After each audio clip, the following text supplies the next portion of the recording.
What's going on, everyone? This is Kevin here, and in this video, we're going to be going over pros and cons of the T-Mobile Revvl 8. So let's get started.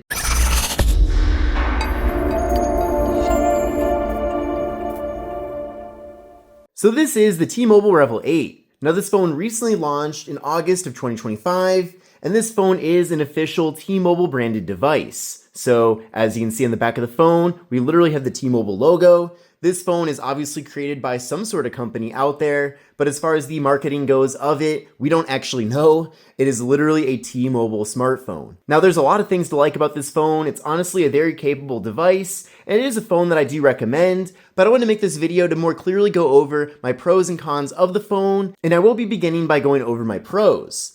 Now the first thing I really like about the T-Mobile Revvl 8 is that this phone does actually have a 3.5mm headphone jack on the bottom of the phone, as you can see right there. Now the headphone jack, unfortunately, is going the way of the dinosaurs. It is becoming basically extinct. We're seeing less and less smartphones that have a headphone jack, and if I had to guess why, it's probably because more and more people are using Bluetooth headphones, so this feature is literally not in demand. Now I remember at one point way back in time, Apple justified removing the headphone jack by saying that it would free up space within their smartphone, which in a way is true, but I think the real reason why we're seeing less and less headphone jacks is because people literally don't want them.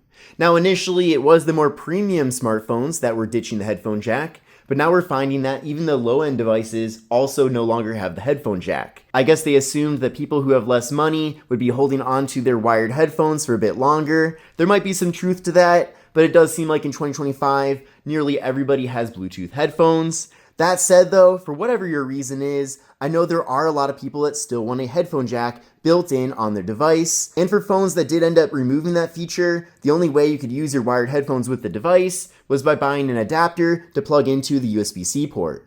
Now you certainly can do that, that's certainly a good way to still use your wired headphones, but there still is nothing better than having an actual headphone jack on the bottom of the phone. And it is pretty wild that in this day and age, we are starting to see less budget phones even offering that. For example, the new Galaxy A17 5G, which I am expecting eventually will make its way over to the prepaid carriers, such as Metro, does not have a headphone jack. So that's just one example of many of a budget device ditching the headphone jack. Now my second favorite thing about this phone is the main camera of this device. Now the secondary camera, I'm not crazy about that, not too big of a fan. I'll talk about that later in the video, but at least for the main camera, it is 50 megapixels, and we're also getting optical image stabilization. Now that technology is also known as OIS, and basically by having a phone with OIS, you're going to be getting much more stable video, and then when it comes to photos, your images are less likely to be blurry.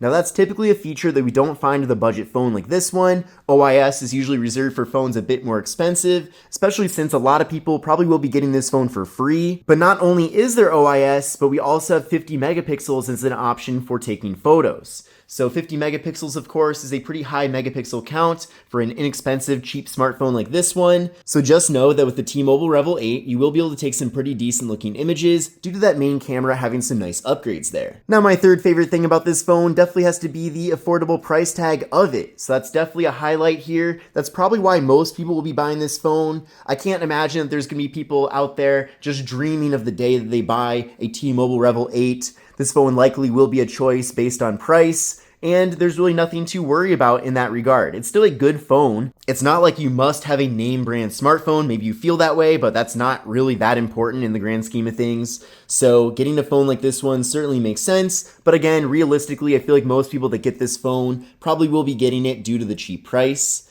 Now this device does have a full MSRP of $199. So if you're paying any more than $199 for this device, then you're certainly making a massive mistake because that's literally the retail price of the phone.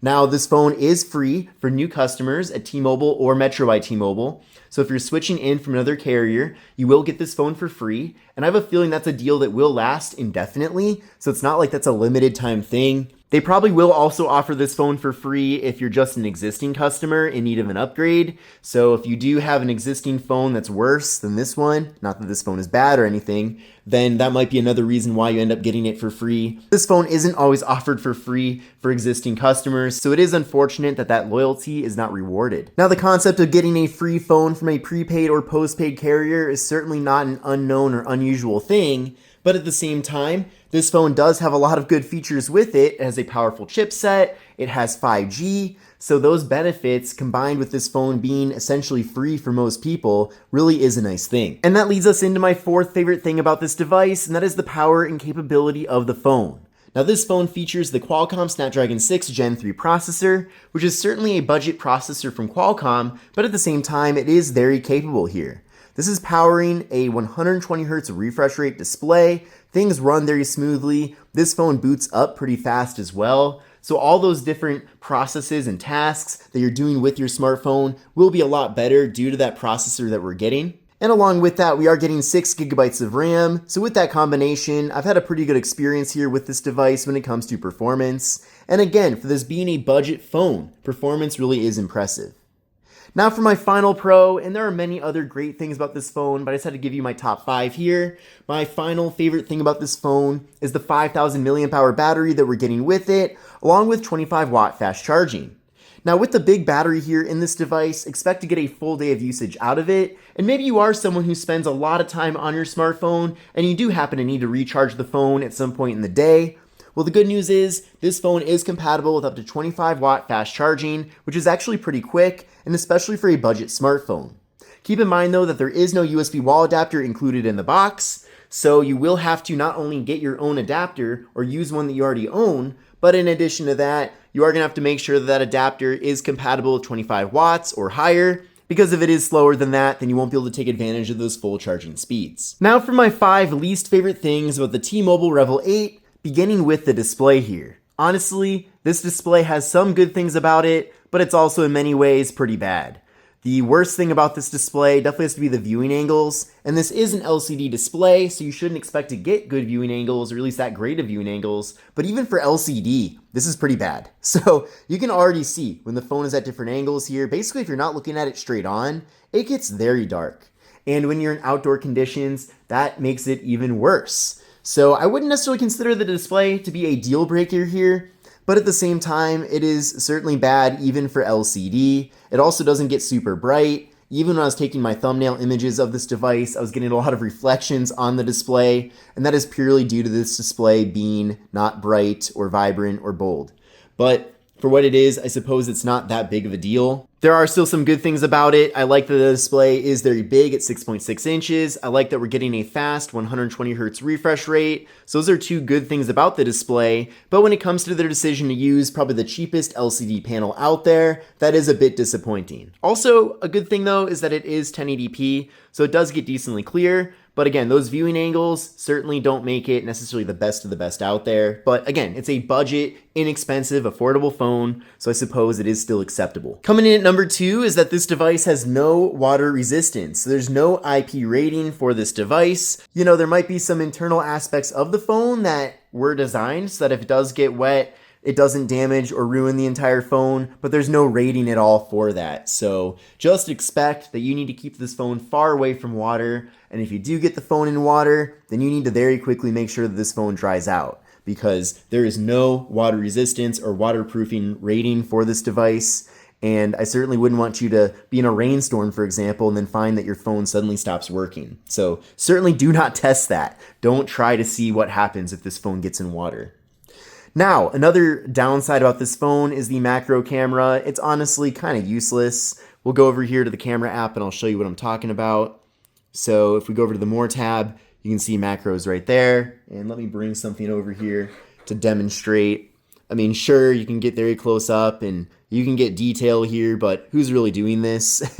Also, you can still use the standard camera and take close-up images that look almost comparable. So it really seems like the macro camera is completely pointless on this device. And I wish, if anything, they would have given us just a low-quality ultra-wide, because that would have at least been a little bit more useful compared to a macro camera that really realistically gives us no additional abilities here. Another downside with this device is the software. Now, it's very bare-bones software, which might not be a bad thing. This is Android after all, so you can always install a third-party launcher or look into other options in the Play Store. But at the same time, there really aren't too many bonus features built in. So it's pretty much just the bones of Android here. So if you're coming from a Samsung device, for example, where those are packed full of different features, you probably will be very quickly disappointed here to find that a lot of those features that you thought might have been part of Android as it is just aren't here. Another thing too is that there are no promises of this phone ever getting newer versions of Android.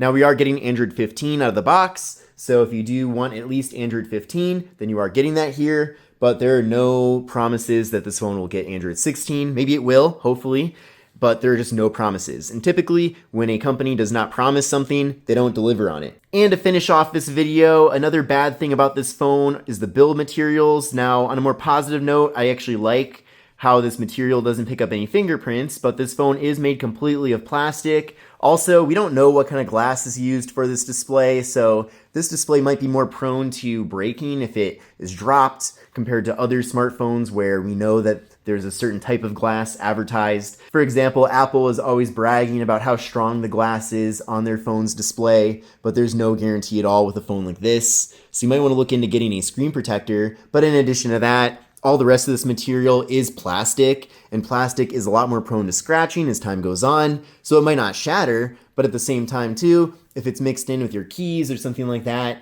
the phone might look very scratched up and not really look fresh like this after just even a short period of time. So I would definitely buy a case to put on this phone. And what's funny too is that cases are getting pretty expensive. So you might get this phone for free, but then you might end up having to spend $20 or $30 just on a case for it. So that's not necessarily a big deal. I know even a lot of the carrier stores try to sell you these really expensive cases, so maybe don't go that route either.